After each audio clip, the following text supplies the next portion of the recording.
This is Coach PDHPE with another HSC Core 2 Factors Affecting Performance video. And the key idea is, how does training affect performance? And in one of my previous videos I had a video that just focused on one particular dash point, and that was aerobic training. And for this particular video I'm just going to be focusing on the blue there, the anaerobic training, just because of the detail in it. And in another video I will cover both flexibility and strength training. The right hand side syllabus questions there I will address as I go through the video. You should be able to get some responses from them as I talk through some of the different information. Okay, let's get into anaerobic training. So essentially, anaerobic training is when the athlete trains at such a high intensity that it can't supply oxygen to the working muscles quick enough. Now that actually means, in real terms, anaerobic exercise approximately equals about 85% of maximum heart rate, so of an individual's maximum heart rate. So for the 20-year-old person, it's quite easy to calculate there to work out their maximum heart rate. It's 220 minus their age, which gives them a maximum heartbeat of 200 beats per minute.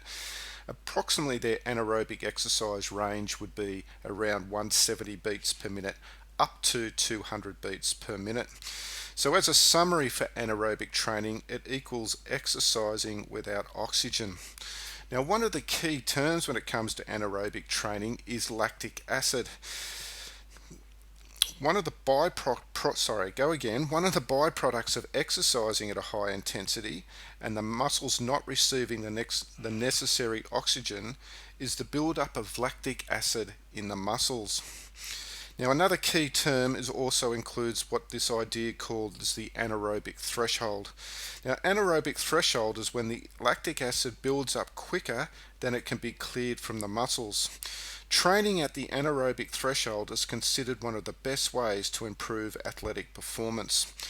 Anaerobic sports require short bursts of high-intensity exercise periods that are repeated numerous times. Some examples include AFL, soccer, hockey, and basketball. Anaerobic interval training is training that is specific to the sports previously listed. Anaerobic interval is short time period of high-intensity exercising with longer rest periods. The exercise time periods can be anywhere from 2 to 3 seconds up to about 2 minutes. If you go outside of 2 minutes, it takes you into the aerobic zone. Now, the work-rest ratio is usually around the guidelines of 1 to 3. Now, what that means, for every 1 minute of exercise, you would have a 3-minute rest period before you were to start your next interval. Now, a couple of examples would be for the anaerobic interval training, to improve the ATP PC energy system, so that's anywhere up to about 10 seconds worth of exercise. You could do 10 by 30 meter sprints with a 30-second rest period between each one. That's because on average, for most people to do a 30-meter sprint, you'd be looking around somewhere between 3 to 5 seconds, and you perhaps could do 3 sets of those. That would help improve both power and speed in athletes. Now, an example for anaerobic interval for the lactic acid energy system would be perhaps doing something along the lines of 8 times 1 minute of exercise with 3-minute recovery. That would help events such as the 800 and 1500 meters on the track and athletics, and some of those team sports that were previously listed, where they have lots of repetition of high intensity running. The number of repetitions an athlete could do in high-intensity interval training would depend on the intensity of each of the individual efforts. So, for example, were they training at closer to the 85% max heart rate or closer to the 100% max heart rate?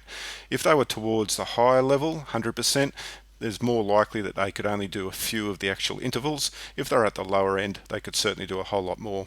And also the fitness of the individual athlete would come a long way into it as well. Now, high-intensity interval training would improve performance for the athlete in team sports by allowing the athlete to repeat more high-intensity efforts in their chosen game. For example, an AFL or football midfielder who spends a lot of their time on the ball would be able to repeat more high-intensity efforts as the game wears on because of the training they had previously done. That brings an end to anaerobic training. For more videos, you can go to the website www.coachpdhpe.com.